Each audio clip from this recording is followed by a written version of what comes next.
I request everyone to switch on their videos so that I can see you.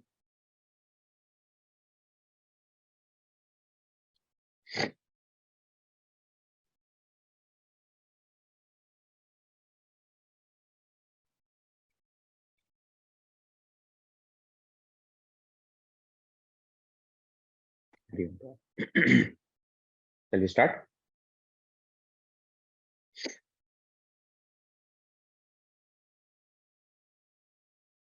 Om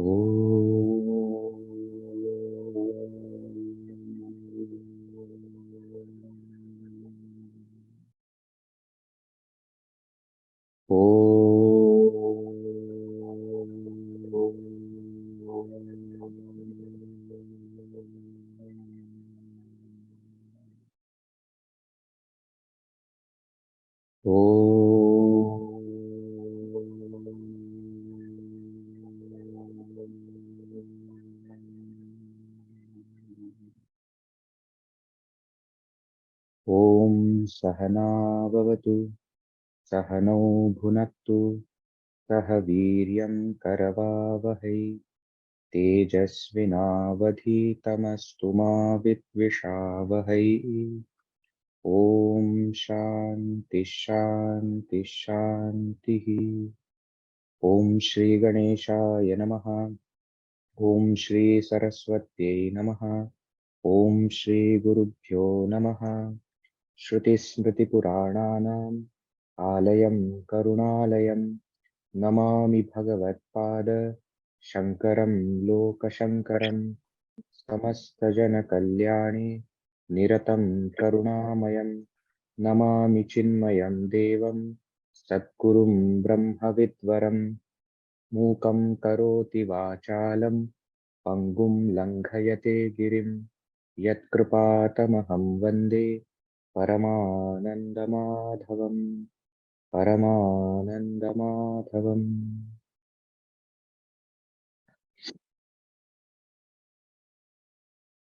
We'll begin the session with the chanting of Totakashtakam. I remember when we started the sadhana day, sadhana sessions, monthly sadhana sessions, we used to chant Totakashtakam, isn't it? So we'll chant Totakashtakam and then we'll begin with the session together. Viditākhila-shāstra-sudha jaladhe महितोपनिषत् कथितार्थनिधे हृदये कलये विमलं चरणं भव शङ्कर देशिक मे शरणं भव शङ्कर देशिक मे शरणम् करुणावरुणालय पालय माम् भवसागर दुःखविदूनहृदम् रचयाखिलदर्शन तत्त्वविदम् भव शङ्कर देशिक मे शरणम् भव शङ्कर देशिक मे शरणम् भवता जनता सुहिता भविता निजबोध विचारण चारुमते कलयेश्वर जीव विवेकविदम् भव शङ्कर देशिक मे शरणम् भव शङ्कर देशिक मे शरणम् भव एव भवानिति मे नितराम् समजायत चेतसि कौतुकिता मम वारय मोहमहाजलधिम् भव शङ्कर देशिक मे शरणम् भव शङ्कर देशिक मे शरणम् सुकृतेऽधिकृते बहुधा भवतो भविता समदर्शनलालसता अतिदीनमिमं परिपालय मां भव शङ्कर देशिक मे शरणम् भव शङ्कर देशिक मे शरणम् जगतीमवितुं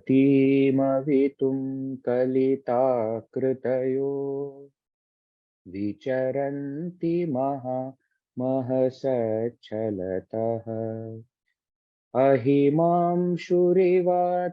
विभासि गुरो भव शङ्कर देशिक मे शरणम् भव शङ्कर देशिक मे शरणम् गुरुपुङ्गव पुङ्गवकेतनते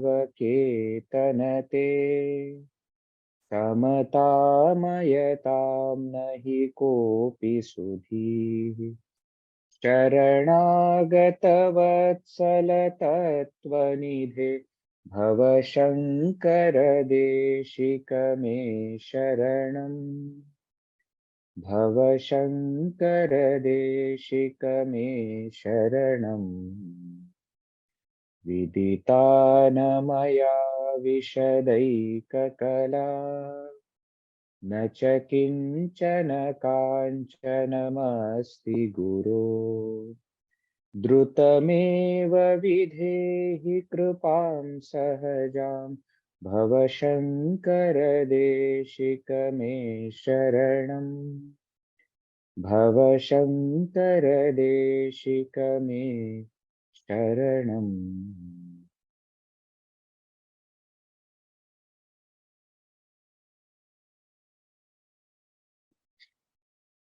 Hari Om to all.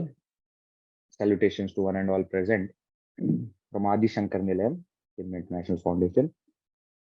Today, our topic is Karma Yoga. Some of you who have been attending this sadhana sessions, they know that many topics were taken before this by Swami Shardananji, Viviktanandji, Taraniji, and all of them have taken various topics.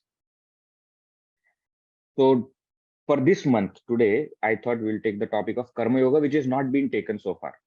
Okay. Now, we all have studied Vedanta a bit. We all are students of Vedanta. Many of us have done Foundation Vedanta, Advanced Vedanta, MGML, e-Bhagavad Gita course, some webinars, some online classes. We all have attended something. So we have heard this term Karma Yoga. Now let us begin with the discussion on what is the difference between Karma and Karma Yoga. Karma is action. Actually, the word karma has many connotations, many meanings in Vedanta. Sometimes the result of action is also called as karma, isn't it? We say sanchita karma, prarabdha karma, agami karma. There, that karma means result of action. Many times, karma is the word which is used for rituals, specific karma, isn't it? I am going for karma. In that karma kanda sense, sometimes the word is also used for that particular type of action, where we are, either, doing some puja, some homa havana, or pitra karma, etc. There also the word karma is used. But in general, majority of the times, the word karma is used for action. Okay. So any action, generally we say, is karma. Now, what is this action? Very important question. What is the action? For example, now are we acting? Yes, we are. Why? Because we are listening. Listening is an action. We are sitting, which is an action. We are writing, which is an action. Even if we say that we are not doing anything, still the action is going on. May not be on the physical level, but maybe on the mental level, the action is going on. You are thinking, you are remembering, you are imagining. understanding. So action, when we say at different levels, the action is the physical action, action on the mental level, intellectual level.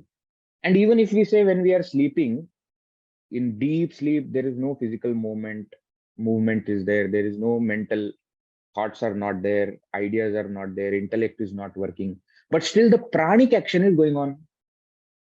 The breathing is going on, isn't it? We also say that the digestion and all these other physiological functions, all of them also are going on. So which means what?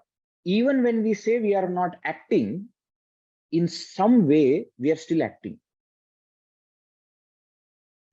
Actually speaking, we cannot remain without action even for a moment. We study this in Bhagavad Gita also, chapter 3. Nahi kaschit kshanam api jatu tishtati akarma krita. So there is not a single being in any situation, even for a moment, that being can remain without action. So act we must. There is no option to that. We have to act. Even when we say I am not doing anything, it is also a kind of doing. You see, I am not doing anything. It's still an action. So there is no, what we say as alternative to action. Action we have to perform. Now the only question is, what kind of action I am going to perform and with what attitude I am going to perform. Okay, some of the thoughts that we will be reflecting upon may be repeated for a few people who have already studied. That's fine, but the base is required. Okay, for some of you it may be new, so for them especially I am going through this whole process. So action, we said that we don't have option about, we have to act. The only time we don't act is when we are dead, right? And the body does not move, the prana, mind, etc. have left. That's the only time we are not acting. All other times we are acting. Okay, and even when we are dead, the mind, etc. is going to another realm and finding another body. So still the action is going on. Okay, so action is a must. The only difference is, only choice that we have is what kind of action we are going to perform and with what attitude we are going to perform the action. So based on what kind of action, that action karma can be divided into mainly two categories. Let us understand kind of a tree diagram chart. Karma is of two types generally. Vihita karma and nishiddha karma. Vihita karma means enjoined actions, the actions that we are supposed to do. Nishiddha karma means actions that we are supposed to avoid. Now, in that Vihita karma also, it can be further divided into Niyata karma, Prayaschitta karma, and Kamya karma. Careful. Vihita karma, Nishiddha karma. Nishiddha karma is actions we are not supposed to perform. Now, what I can perform, that is also divided into Niyata karma. Niyata means enjoined duties. Prayaschitta karma, expiatory actions, that I have done something wrong and therefore I am now doing the, what we say as expiatory rites. We are as a measure of correction, we are performing that action.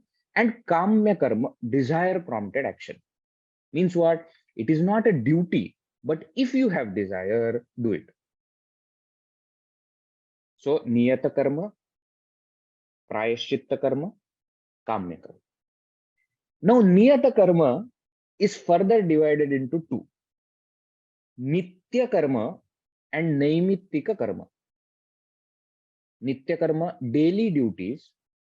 Naimittika karma, occasional duties. Occasional duties doesn't mean that we have to perform duties occasionally. That's not the meaning. The duties that come only when there is a special occasion. I'll give you an example. Nitya karma includes daily duties. Every day we are supposed to take bath, keep our body, mind, etc. clean, perform puja, or do Gayatri japa, or go to temple, study something. This is daily. Every day we have to do. Occasional duties means When the guests come to our home, we have to, treat them properly. Now, this is not every day. Every day morning at 7 o'clock, open your door. No, no, not every day. When the occasion arises, we have to perform that action. That's called as occasional duties. But when the occasion comes, it becomes our duty. Hmm? When my mother is not well, it is my duty to take care of her. Every day also I'm supposed to, but that occasion requires special kind of duty. So such things come under naimittika karma. Now, in the Veda, in the entire scriptures, when we speak about any of these vihita karmas, we can perform. Nishiddha karmas are to be avoided in any case. Also, according to each and everyone's stage of life, profession, guna, according to all of that, what is vihita and what is nishiddha also might change. Okay, there are some actions which are nishiddha for everyone. Generally, Veda will speak, killing a brahmana, killing a woman, surapana, etc. is nishiddha for everyone. But according to one's duty, according to the stage of life and the social setup, etc., there are certain actions which we can do, and there are certain actions which we should not do.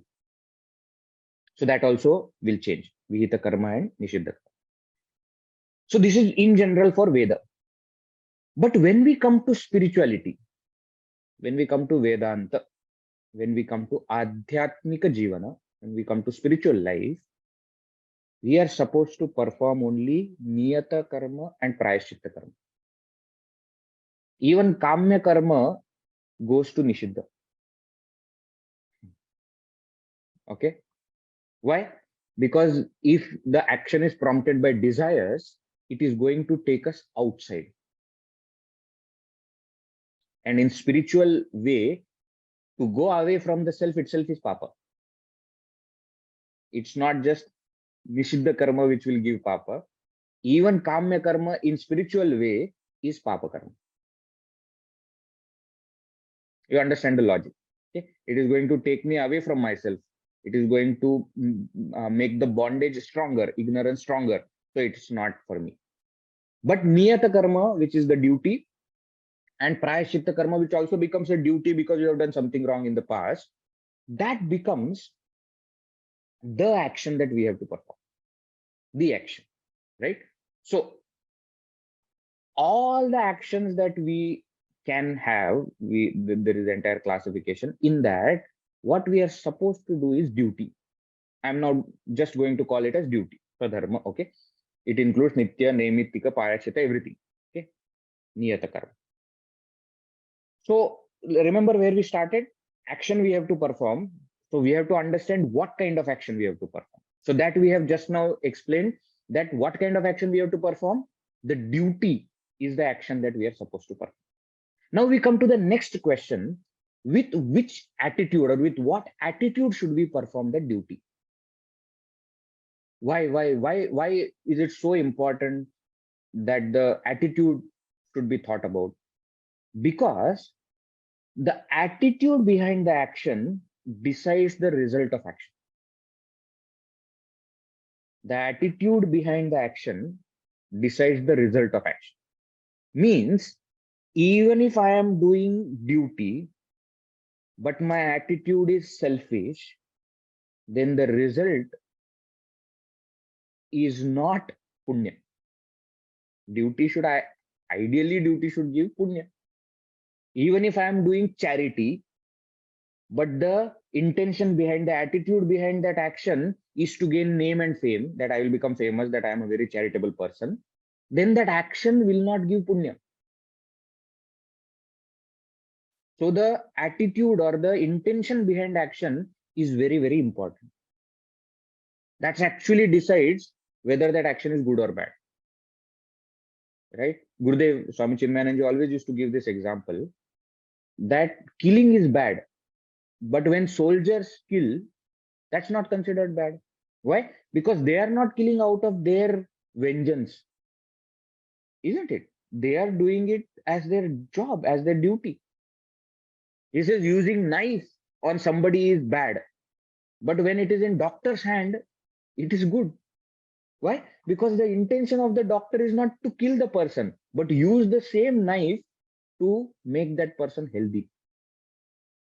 So the intention behind action matters most. Now, if the intention is good and the action is performed correctly, the result is punya. Carefully note. If the intention is good and the action is performed correctly, then the result is punya karma, merit. If the intention is bad, or with good intention you perform a wrong action, or intention is also bad, action is also bad, then the result is papa. Again, I will say, if intention is bad, even if action is good, it is papa. If intention is good but action is bad, still it is papa. If intention is good, intention is bad and action is also bad, then also it is papa. What I mean by action is bad here is, I want to do something, but I am not able to do it perfectly, correctly, because of which many people are hurt. My intention was good, but my action made it into papa karma. Okay. So punya we get when the intention and action both are right. In all other cases, it is papa karma. Now, this punya papa further results into sukha dukkha, respectively. Punya results in sukha, papa results in dukkha. And that is how we get, now we are slowly moving from karma as action to karma as result of action. So the sukha dukkha, when it comes to my life, it comes back to my own life. Why? Because I have only performed good action, bad action. Then punya papa, which is generated for me, will come back to my life as sukha or dukkha. When I am experiencing sukha or dukkha, I am performing more actions, which will again result in punya or papa, which will again come back in my life as sukha or dukkha. And the cycle continues. So no matter whether I am performing punya karma or papa karma, I am not out of the cycle of karma. Karma bandhana goes on. No matter whether it is good action or bad action. Remember, even if I have done only good actions, therefore only punya, but to that punya will come as sukha, and to experience that sukha, I have to take birth. Okay, I have done all good actions only, but still I am bound by the karma. Are you getting this concept now? So now you see where we are caught up. We started by saying that we don't have option in whether to act or not to act. We have to act. There is no choice in that. And whether we act in a right way or a wrong way, we are still bound by action.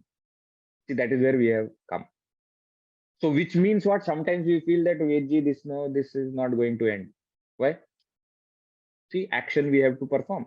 And whether I act good or I act bad, I am still bound by action.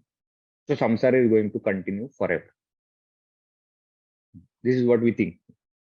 Now, before we proceed further, okay, now we are going to see the entire thing from spiritual perspective.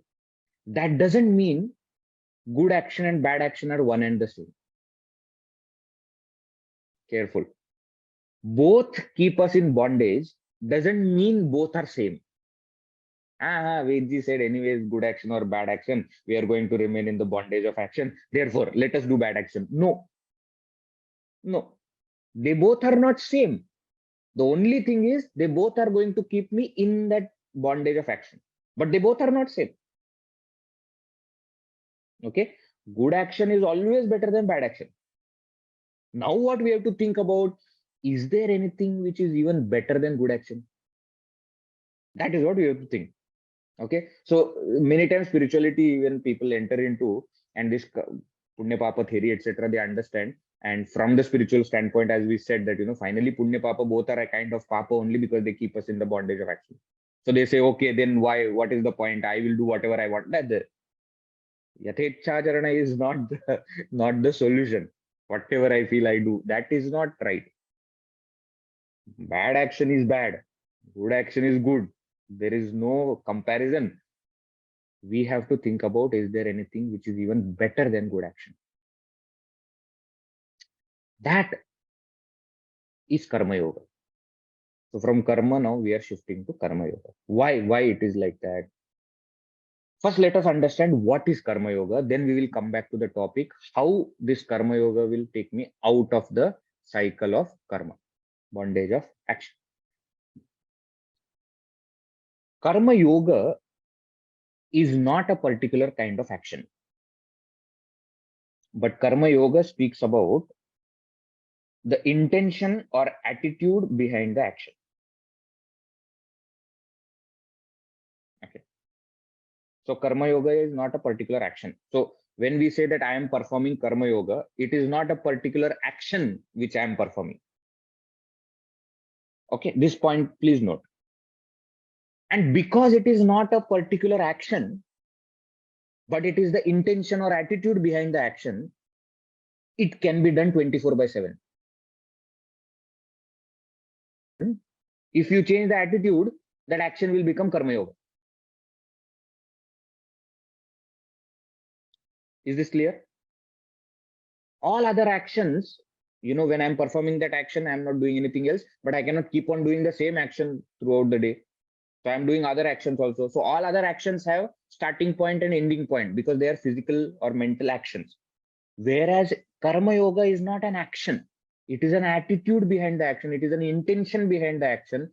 And therefore, with whichever action I am performing, if I change the intention or attitude, I am still doing Karma Yoga, and therefore Karma Yoga can be done 24/7. Now, what is Karma Yoga? What does Karma Yoga say? We see in Upadeshara, etc. This is very beautifully explained. Karturadnya prapyate phalam, karma kim param karma tajjadam.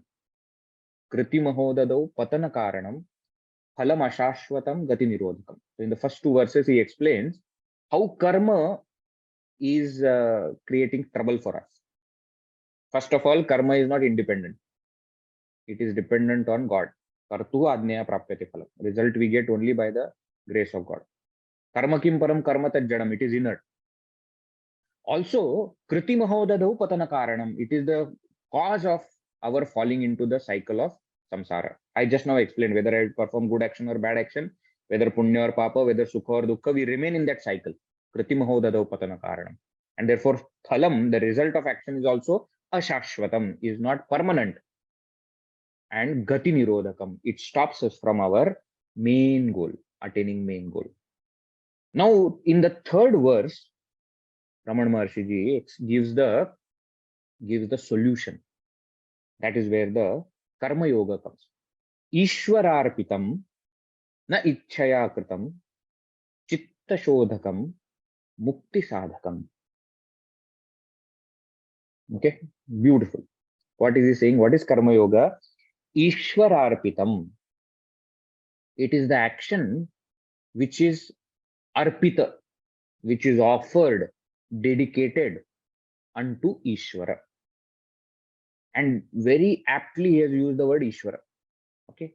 So whichever form of Ishvara we are worshipping, whoever is our Ishta Devata, whether it is Vishnu or Shiva or Devi or Ganesha or Rama or Krishna, anybody, Guru, anybody, actions dedicated unto this Ishvara, na ichchaya kritam. And while performing the action or while getting the result, there is no desire. Here, desire means selfish desire or insistence on the particular result that we want. Then that action is called as Karma Yoga. Any action performed with this attitude becomes Karma Yoga. With what attitude? So generally we say Karma Yoga is Ishwararpana buddhi plus prasada buddhi. Ishwararpana buddhi, the dedicated performance of the action, dedication unto the Lord. And prasada buddhi means whatever result comes, we accept it as blessing or gift from that God. Now, what happens when we perform the action with this attitude? See, all other actions that we are performing are with selfish desires. And therefore, they are generating either punya or papa based on whether the desire is good or bad, whether the desire is, whether the action is good or bad, whether the intention is good or bad. Based on that, it is creating punya papa. But since here, the desire which is prompting the action is not selfish desire, but it is a noble desire of dedicating unto the Lord, the result is not punya or papa. The result is chitta shuddhi, chitta shodhakam, ishwararpitam, nechaya kritam, chitta shodhakam, mukti sadhakam. And with this chitta shuddhi, with this purification of mind, we start to go further on the path of liberation. Mukti sadhakam, it helps me to reach mukti. The same karma yoga. The same karma yoga purifies my mind and makes me eligible for gaining the knowledge for mukti, for liberation. Okay. So karma yoga is what? Ishwararpana buddhi. While performing the action, I am dedicating the action to the Lord. And prasada buddhi, while getting the result, I am accepting whatever comes as a gift from him. This is called as karma yoga. Ishwararpana buddhi plus prasada buddhi. Now, for a moment, let us think among all the kinds of actions which were told. Niyata karma, prayaschitta karma, kamya karma, nishiddha karma. See, among all these actions, nishiddha karma cannot be performed with karma yoga attitude because the basis of karma yoga attitude is dedication unto the Lord, isn't it? Now we cannot have wrong actions as dedicated unto Lord because God will not be pleased by wrong actions. Even kamya karma cannot come under, cannot be performed with karma yoga attitude. Why? Because kamya karma, the basis of kamya karma is selfish desire. It is kamya, it is desire prompted action. So even kamya karma cannot be performed with the attitude of karma yoga. So only thing that can be performed with the attitude of karma yoga is the duty. So in other words, karma yoga is dedicated duty or the duty dedicated unto Lord. And when the result comes, we are accepting it as a gift of God. Is this point clear? So though logically karma yoga is attitude and therefore it should work with any kind of action, but because of its very nature, nishiddha karma and kamya karma cannot be performed with the attitude of karma yoga. That's why in third chapter of Bhagavad Gita, we see 8th verse, Bhagavan says, Niyatam kuru karmatvam. You perform niyata karma. You perform your duties. And then in the next verse, he says how to perform yajnarthat karmano nyatra lokoyam karma bandhana. Tadartham karma kaunde. Mukta sanga samachar. He says, other than the yajnarthat karma, there has many meanings. Many meanings can come out of it. Gurudev used to interpret yajna as the selfless, dedicated, cooperative endeavor. Selfless, dedicated, cooperative endeavor. That's called as yajna, according to Gurudev. If you read, it's one of the most unique explanations of the word yajna and very, very apt to today's world. But yajna can also mean God. Yajna vai Vishnu. So yajna can also mean God. So yajnarthat can also mean the actions that are performed for, or the duties that are performed for the sake of the Lord or dedicated to the Lord. Other than these kind of actions, all other actions are going to put me into bondage. Anyatra ayam lokaha karmavandha. And we have just now explained, we have just now seen how it is going to keep me into the bondage. Any desire any action which is prompted by a desire is going to create punya papa, sukha dukkha, for which I have to, take birth, do more actions, and which will create further punya papa, sukha dukkha, etc. So I am there, bound by that action. But when I am performing duty with the attitude of karma yoga, what is happening? The result is neither punya nor papa. The result is chitta shuddhi.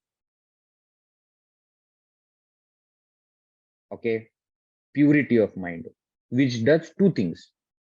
Number one, it takes me outside the cycle of karma, and second, it prepares me for liberation through self-knowledge, of course. Now, as we are performing different kinds of sadhanas,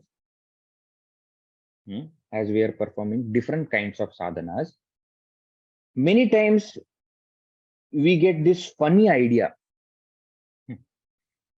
that karma yoga is for beginners. Now I have advanced in spiritual life, and therefore karma yoga is not for me. We get this idea sometimes. We feel that now I am jnana yogi, I am a jnana margi. So what I am supposed to do? I'm supposed to study. The karma yoga, etc., is for other people.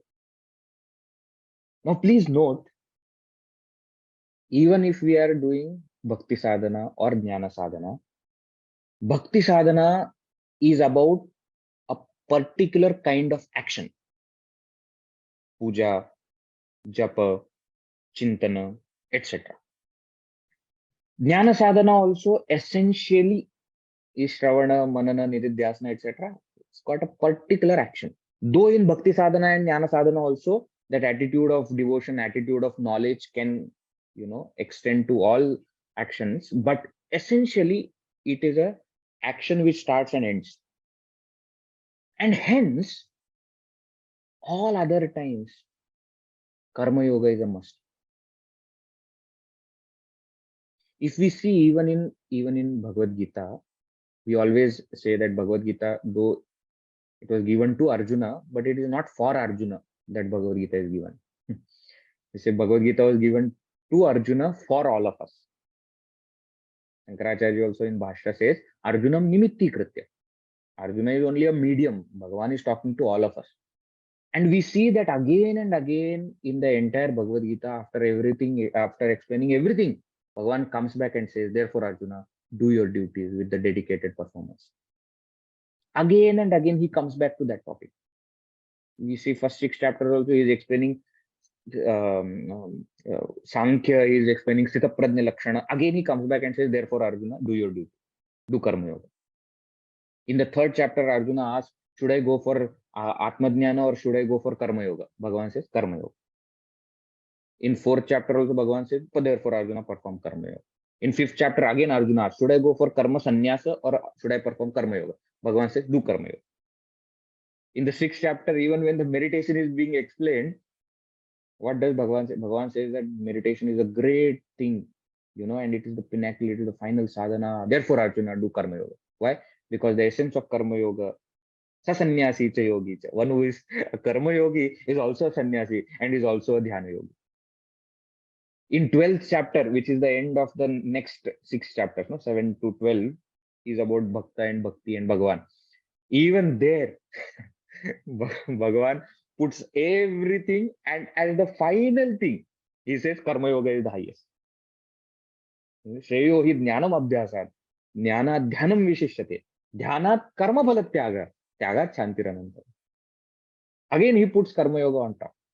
Again, in next 6 chapters, we see throughout Bhagavan is talking about knowledge and jnana and, kshetra kshetrajna yoga and Shraddhatraya and all these different topics he is talking. Again, he comes back in 18th chapter and says, Arjuna, perform Karma Yoga. Swadharme ganam shreya paradharmo bhayava. Again, that line comes, which is in 3rd chapter also, which again comes in 18th chapter. So all this Upadesha is for all of us. Bhagavan is directly talking to all of us. And therefore, we should never have this feeling, this thought that karma yoga is lower and not for me. That thought we should never have. Okay. Actually, karma yoga is also a brilliant sadhana because so much of rajas which is pent up in us in karma. But because of karma yoga attitude, it is exhausted. We are all born as human beings because there is a lot of rajas. We know our mind doesn't remain at one place. So to exhaust all those vasanas, to exhaust all that rajas, we need karma yoga. Number one. Number two, karma yoga keeps us grounded. Karma yoga keeps us grounded. Why?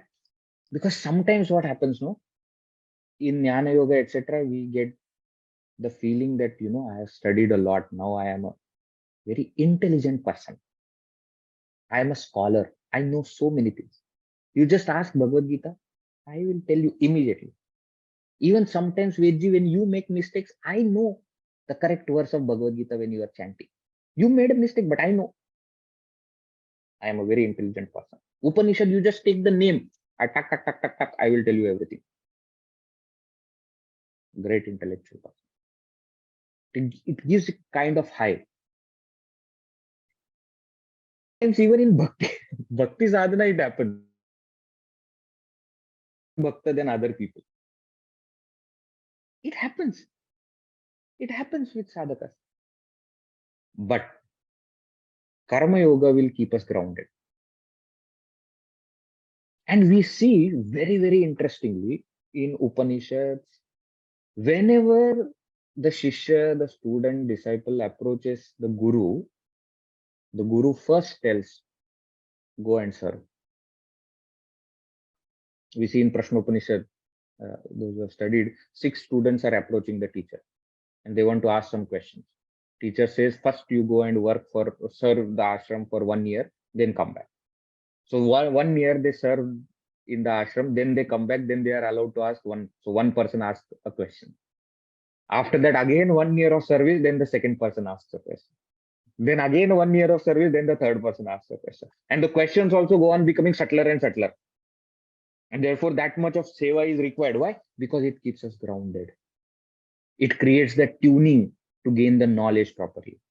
It creates a right attitude required for bhakti.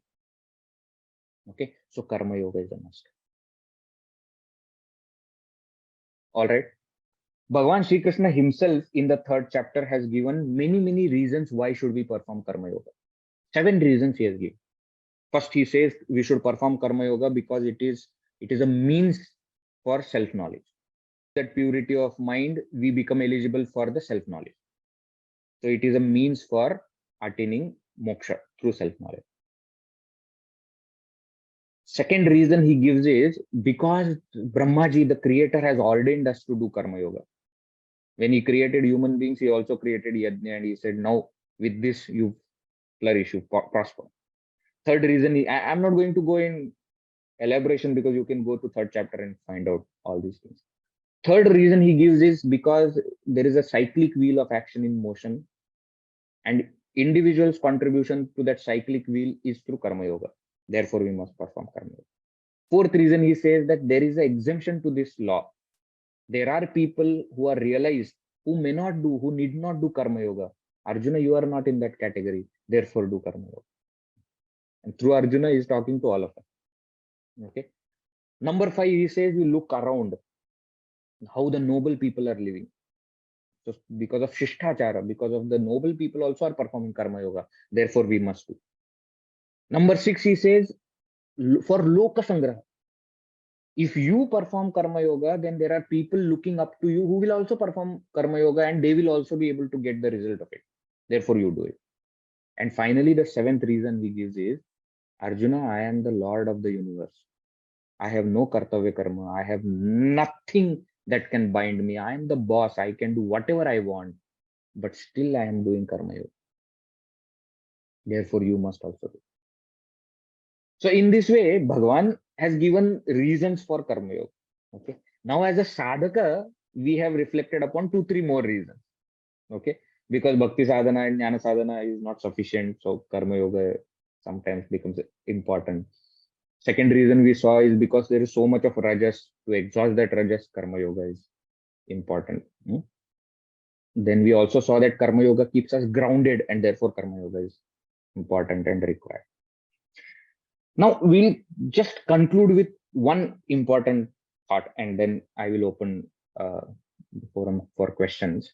And that is, in Vedanta, okay, strictly speaking, Karma Yoga is not always considered to be different from Bhakti. It is generally included in Bhakti.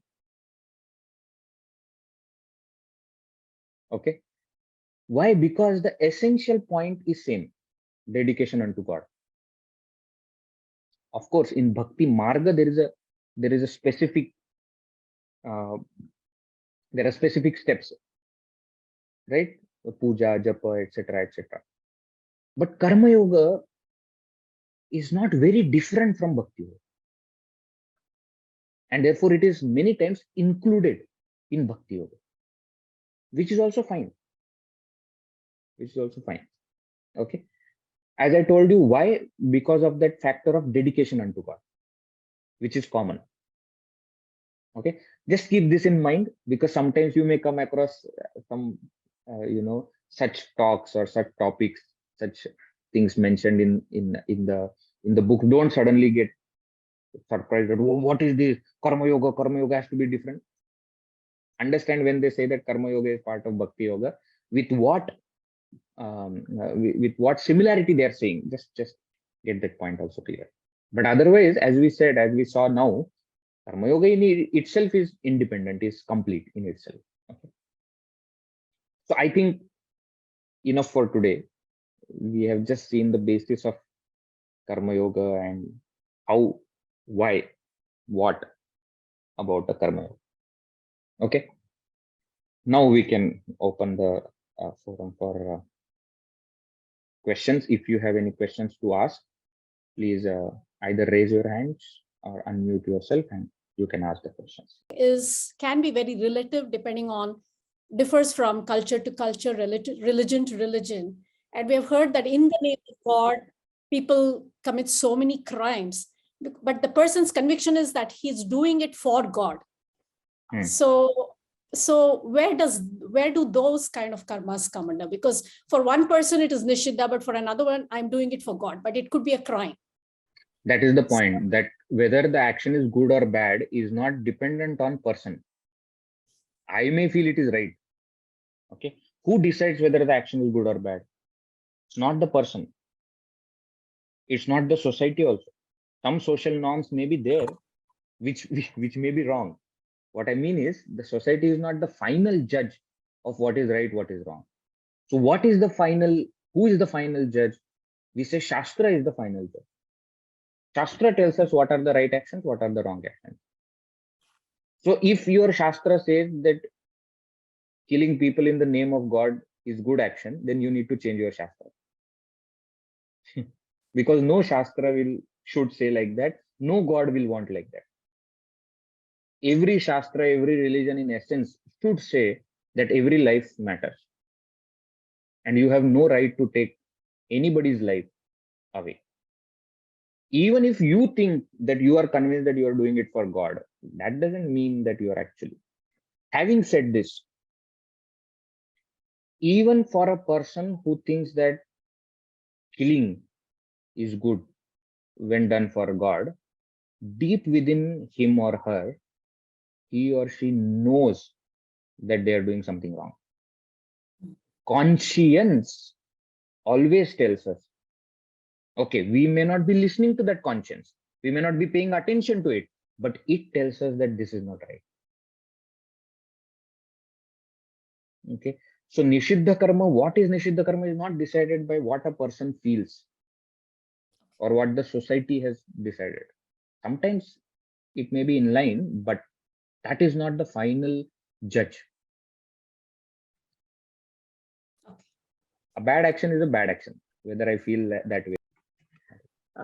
I'm not clear about this Nayamitika karma. Naimittika karma means nimitta. When occasion comes, there is some additional duty. Some Say, for example, examples. I will give you an example.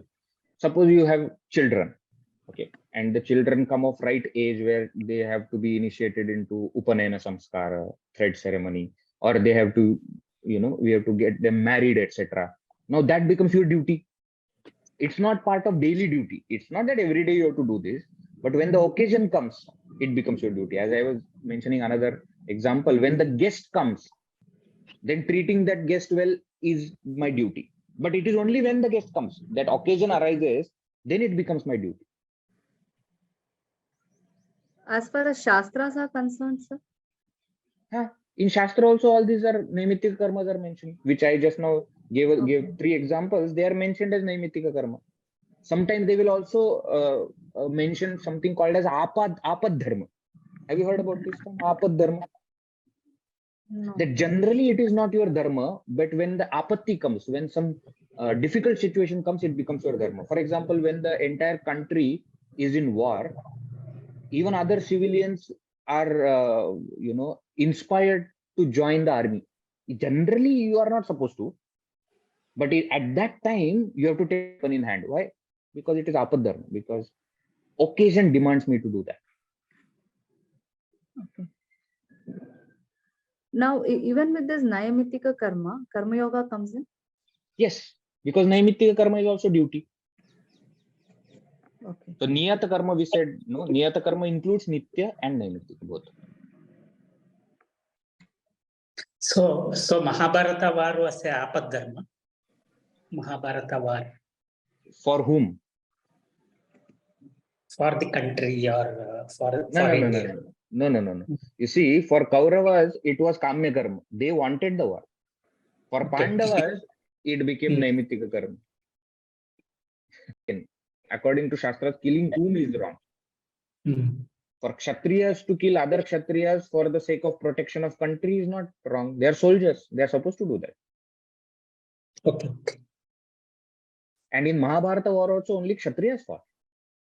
The civilians were not given weapons in hand and they were not called. So that is not apad dharma. Only 12 or 15 Kshatriyas were left out. Kshatriyas.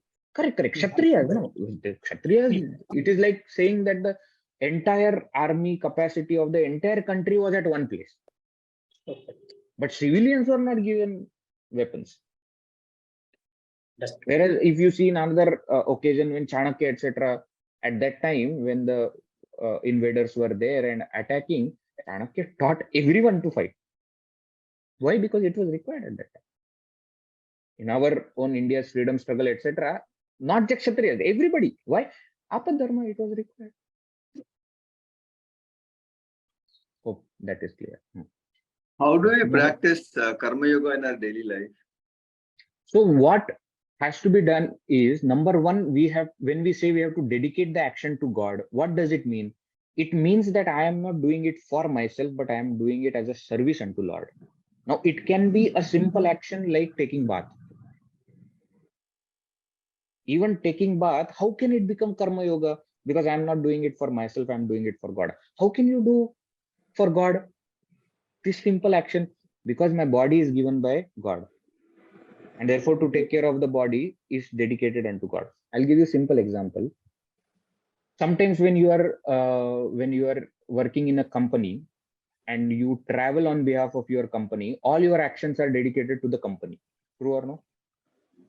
Whether it is meeting the person, whether it is flying, or whether it is going by train, whether it is staying in a good hotel. Why? Because company is paying, and you are there representing the company.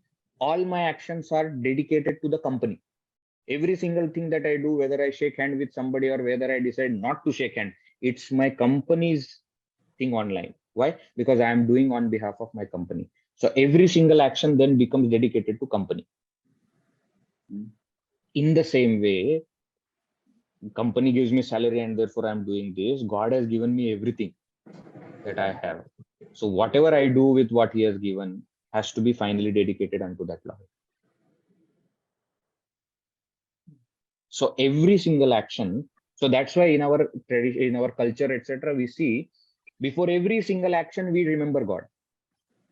We get up, we remember God. When we are sitting for study, we remember God. We are eating, just before eating, we remember God. During the eating, we remember God. After you finish eating, you remember God. Before going to sleep, you remember God. You are going out, you remember God and go. What does it show? It is just a reminder to us that we have to dedicate every single action to God. Thank you. Hari Om. Yes, Mohanji. Yes.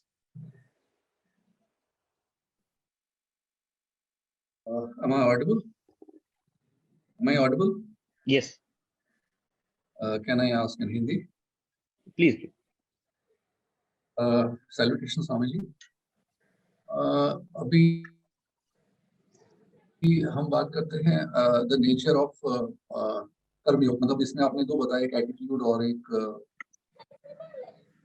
Action which you select.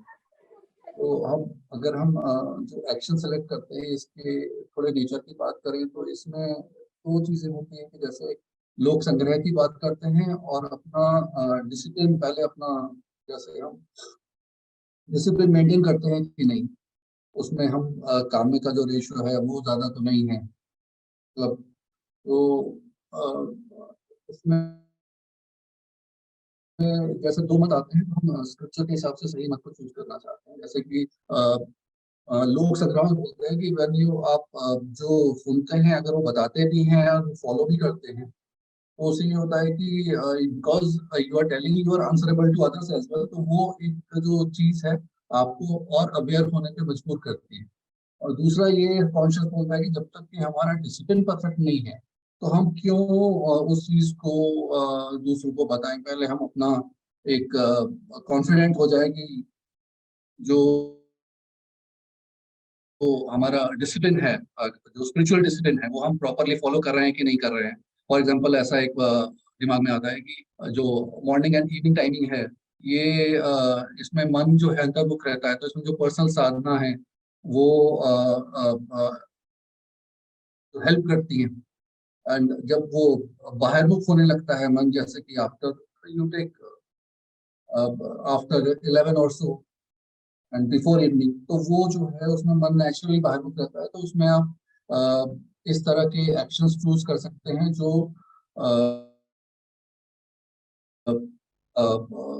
निष्काम sort of हो, लेकिन वो लोक संग्रह type ना हो। मतलब आप दूसरों को प्रीच कर, मतलब लोक संग्रह शब्द का अर्थ यहाँ पे ठीक से नहीं समझा है। लोक संग्रह का मतलब ये नहीं कि दूसरों को सिखाना है, दूसरों को सिखाना इन द सेंस कि वो एक मीडियम है सिखाने का, और अवेयरनेस सेल्फ की नजर सेल्फ के ऊपर है। उसको लोक संग्रह नहीं कहते। लोक संग्रह का मतलब है नेचुरली ऐसे कुछ लोग हैं जो आपकी तरफ देख रहे हैं कि आप क्या कर रहे हो और जैसा आप करेंगे वैसा वो फॉलो कर रहे हैं। आपके बताने के ऊपर नहीं, आपके करने से वो फॉलो कर रहे हैं। तो इसलिए आप ऐसे कर्म करो जिससे वो भी अच्छी चीजें आपसे ले। बताने की, टीचिंग की, प्रीचिंग की बात नहीं चल रही है लोक संग्रह में। यद्यद आचरति श्रेष्ठः तत्तदेव इतरः जनः। लोक संग्रह का अगर शब्द श्लोक देखेंगे हम भगवद गीता में,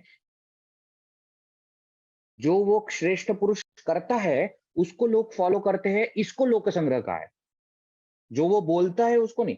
तो हमें ऐसा कुछ नहीं बोलना है कि जिससे लोग कुछ फॉलो करें, हमको वो चीज करनी है।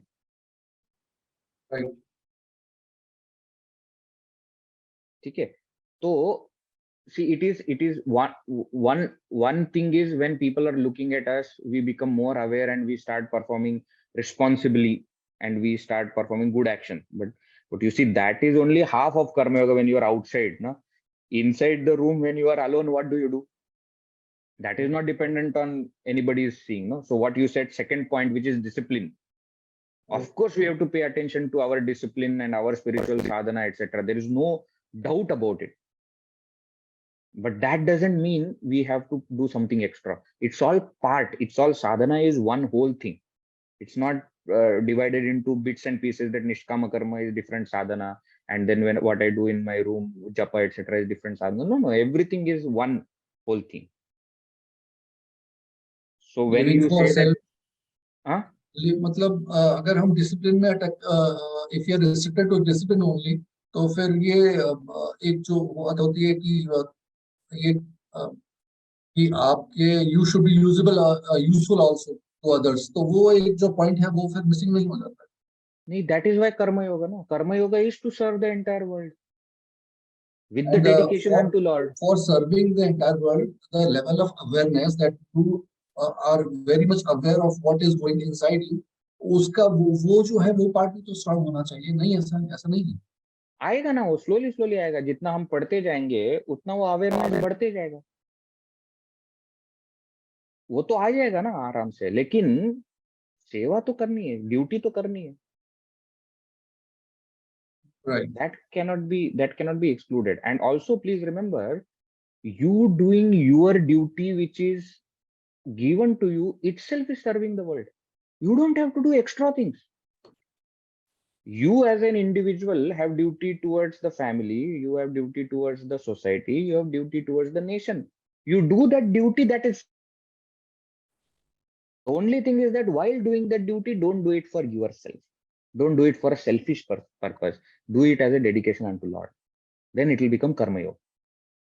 It is serving the world. There is no doubt about it. Okay.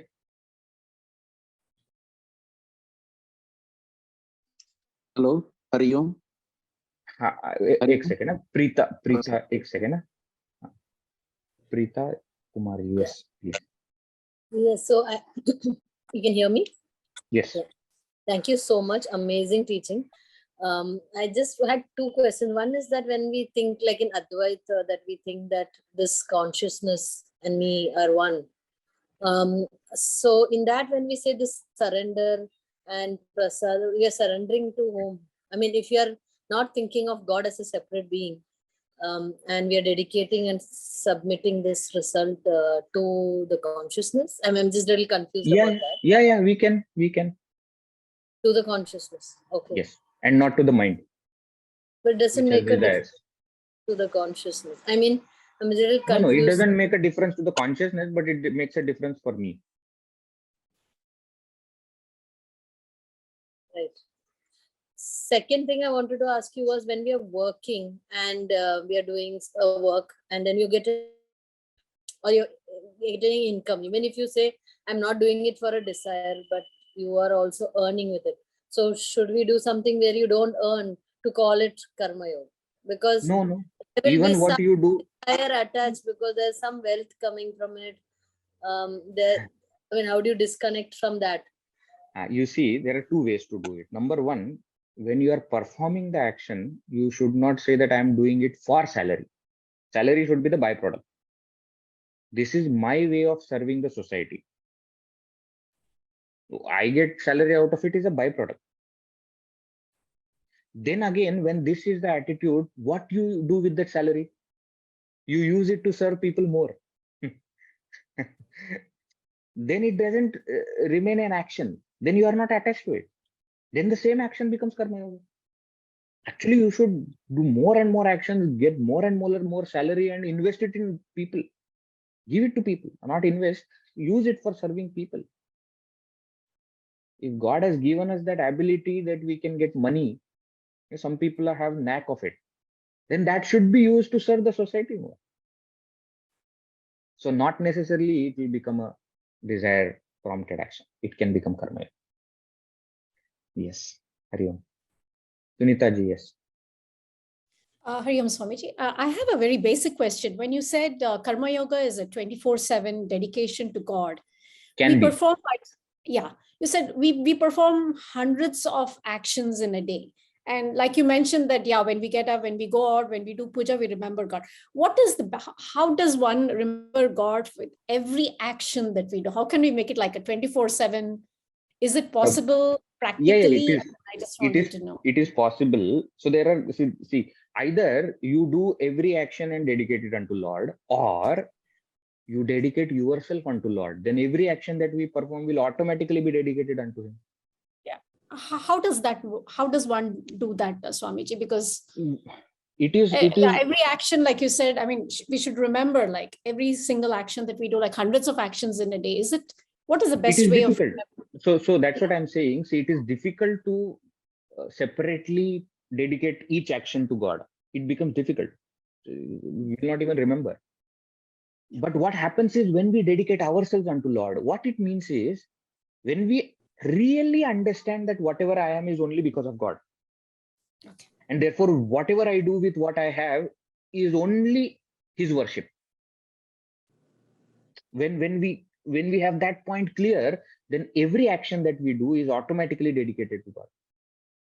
Because there is no then selfish desire involved.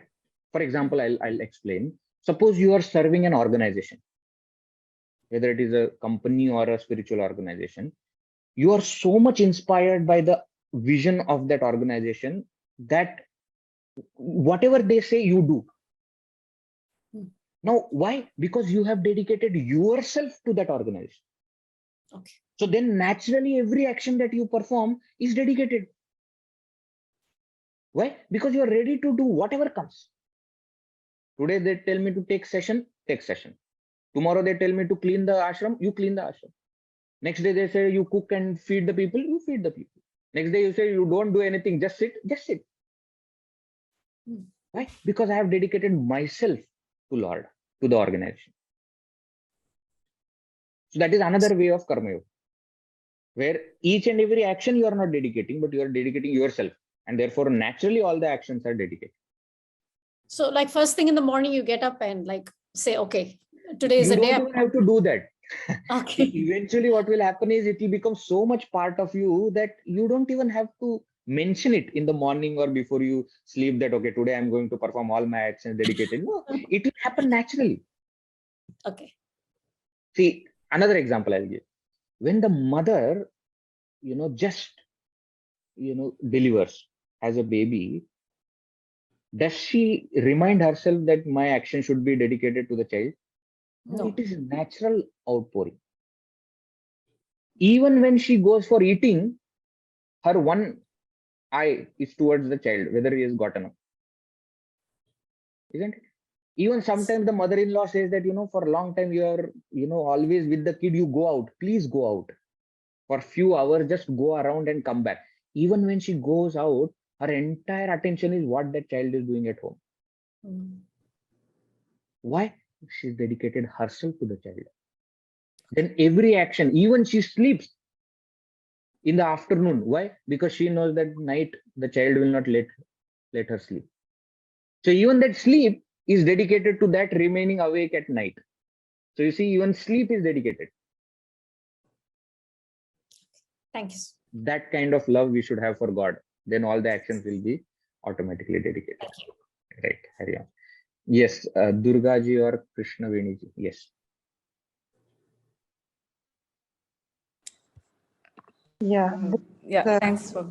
Yeah, so just to follow up actually on Sunita ji's question. So I also had this because when we start, we want to maybe dedicate it to God, and we start an activity, and then when we are fully focused, there is no problem because we're not thinking much.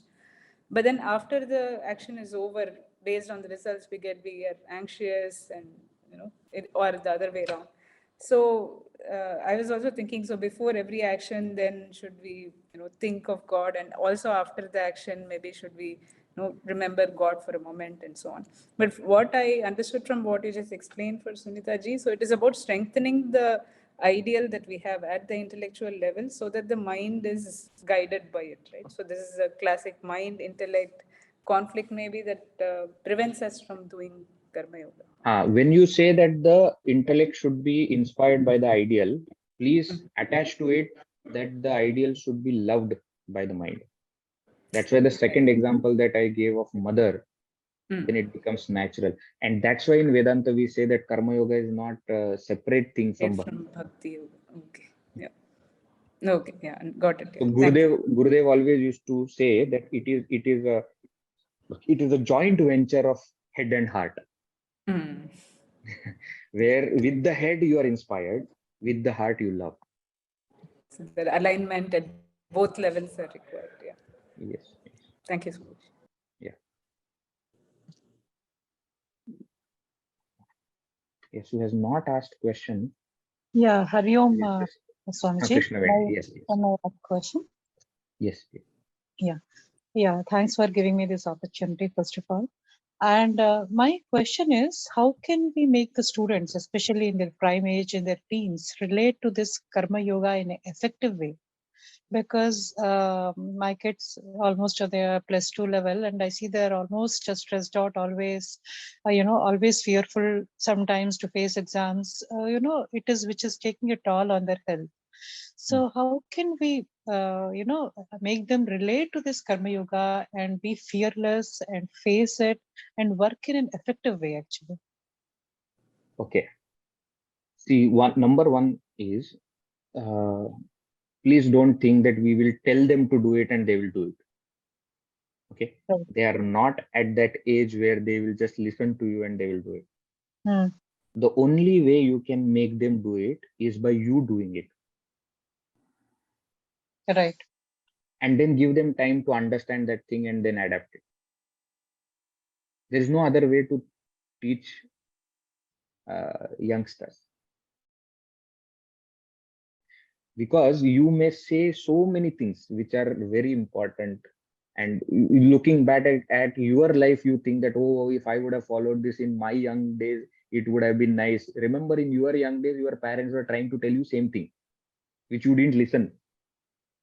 Now you are understanding that it is important for them, and then you are doing the same thing what your parents did. And obviously, your children are doing the same thing which you did. So the best way to do it is you do it yourself. Children will automatically see and do it. Okay.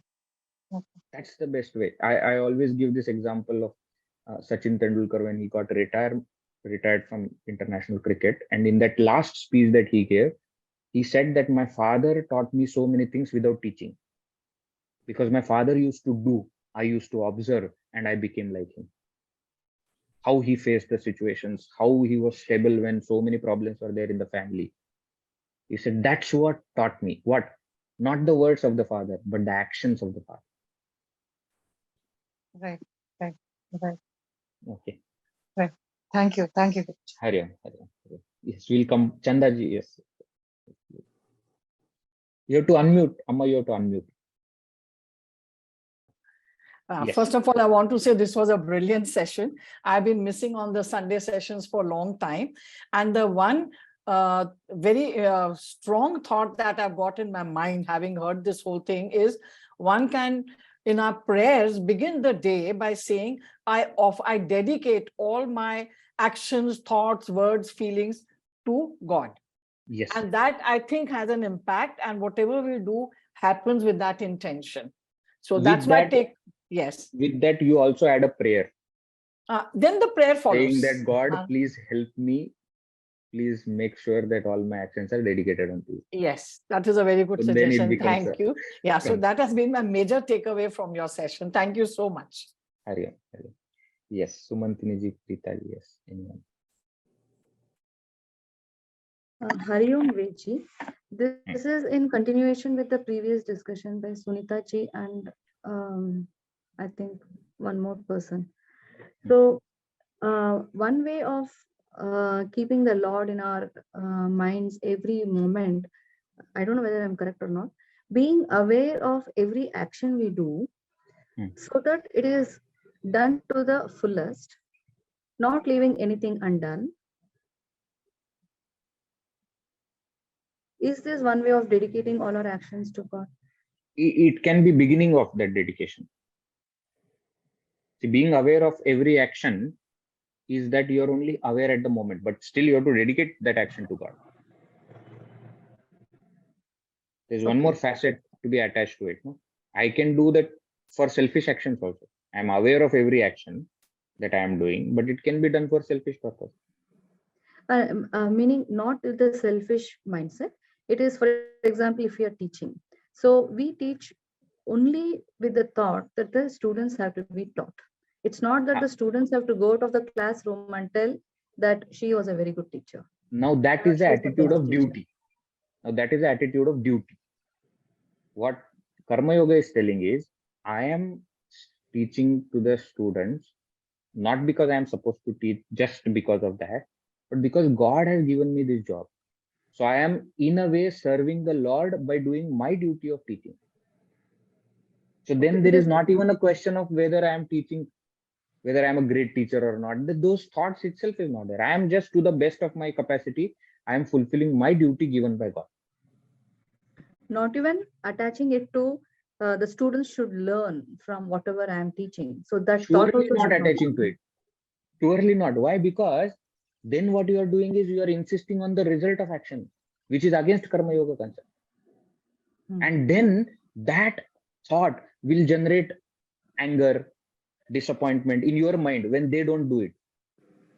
I am teaching with so much of enthusiasm and you are not doing. You do your job. Whether they learn it or not, whether they listen or not, don't insist on that. Okay. Yes. Thank you. Preeta, yes. Yes, it's the last one. I wanted to check, see, the one you said two things. One is you get to select your action and you get to choose the attitude, and you have to have the right attitude. But the selection of action, if suppose that you have to do, even though you don't like it, so your heart is not in it, but you have to do it for family, or there are actions like that. That may not be your main action, but there are actions which you're doing which you don't want to do, but then somebody's happy because of that action and you do it. That then there's that conflict. So how do you dedicate that? No, you do. If it is your duty, you do, whether you like it or not. If it is to be done, it is to be done. Not all the time we will like our duties, but that's the thing about duties. It's not based on our likes and dislikes. Something that we have to do. No, you said the heart and mind, it's a joint venture. So Sometimes we have the to heart... find out. We have to find out ways by which we will start liking my duty. But there is no option whether to perform that or not. See, students don't like studying, so they should stop studying. No, they should find ways to like studying. Then it becomes easy for them. So duty is to be performed no matter whether I like it or not. Now, while performing duty, I have to find ways by which I will start liking it. Hope I have answered. Now, one question has come in the chat, so I will just read that. There are times when intent is good, but action is not right due to ignorance. Then why is this termed as papa? Because of ignorance. I did not know the law of traffic and therefore I broke the law. My intention was good, but the action was wrong. You will have to pay for that action. Your ignorance of law doesn't make you out of the law. You did not know, that is your problem. You should have known. So though the intention is right, the action also matters. My intention is good, therefore I will kill somebody. I said, that is not right. My intention is, there are people with funny ideas. You know, I am helping God by killing people. Why? So much population has grown, etc. They have their own funny ideas. That and all, we don't have to worry. So intention has to be good, but action also has to be done correctly. Then only it is punya. Otherwise, it's papa. Hope I have answered. Yes, Pareshji, Nirmalama. We have to finish. Okay, it is well beyond time. Yes, Pareshji. Thank you, Edji. Very, very clear explanation. My question is actually very basic. At the beginning of today's session, you had explained the different types of karma, and I didn't get all of them. I understood niyatam karma can be either nitya or naimitika, and kamya karma and nishiddha karma, but I think I missed one or two of those types that you explained. No, there is only one more new thing is called prayashchitta karma. It is expiatory actions. For something that I have done wrong in the past, I am doing something to nullify the effect of that. It's called prayashchitta. And which generally prayashchitta does not come under duty-bound action like nitya. So why it doesn't come under duty? Because it only needs to be done if you have done something wrong in the past. No? If that has not happened, then this doesn't become your duty. Okay. Okay. Thank you. Dhanyavad. Yes. Last question we'll take, Nirmala ji and Hari Om Edji. My question is about Swadharma. Like in Mahabharata war, Sri Krishna, while he was preaching Arjuna, there's like clear definition about what Arjuna's Swadharma is. He is a Kshatriya, he has to fight. So in modern times, how do we know what our Swadharma is? Because we are performing multiple roles. So according to each role, we will have duties. For example, if I am working, okay, then when I'm working for a company, I have a role to play in that, then I will have duties towards that. But at the same time, I am mother at home. So that is another role which will come with other duties. I'm also a wife. I'm also daughter-in-law. I'm also daughter. I'm also part of the society, part of the building that we live in, part of the community. I'm part of the nation. So each role that we have will come with certain duties. All that together becomes my Swadharma. Now the question is, if one of those duties is conflicting with other, where both are my Swadharma, then that is called a Dharma Sankat, where both are my duties. So then what we have to do is, we have to understand what is it that is going to benefit maximum people. All these help our Shastras only are giving. In Mahabharata itself, it is mentioned, how for a family, an individual can be sacrificed, for a community, family can be sacrificed, for the nation, community can be sacrificed, which means what? I have to sacrifice the lower kind of duty for the higher kind of duty. And higher duty means what? That which will benefit more and maximum people. That should be chosen when there is a conflict between Swadharma. Thank you. Okay, I think we should conclude for now. I am sure you all are aware that continuously such sessions are organized every month. So please do attend all such sessions. It will keep us on the track. Okay. Hari Om all. Thank you. Thank you. We'll conclude. Om Purnamada Purnamidam Purnat Purnamudachyate Purnasya Purnamadaya Purnameva Vashishyate. Om Shanti Shanti Shanti. Harihi Om Shri Gurubhyo Namaha. Harihi Om. Hari Om.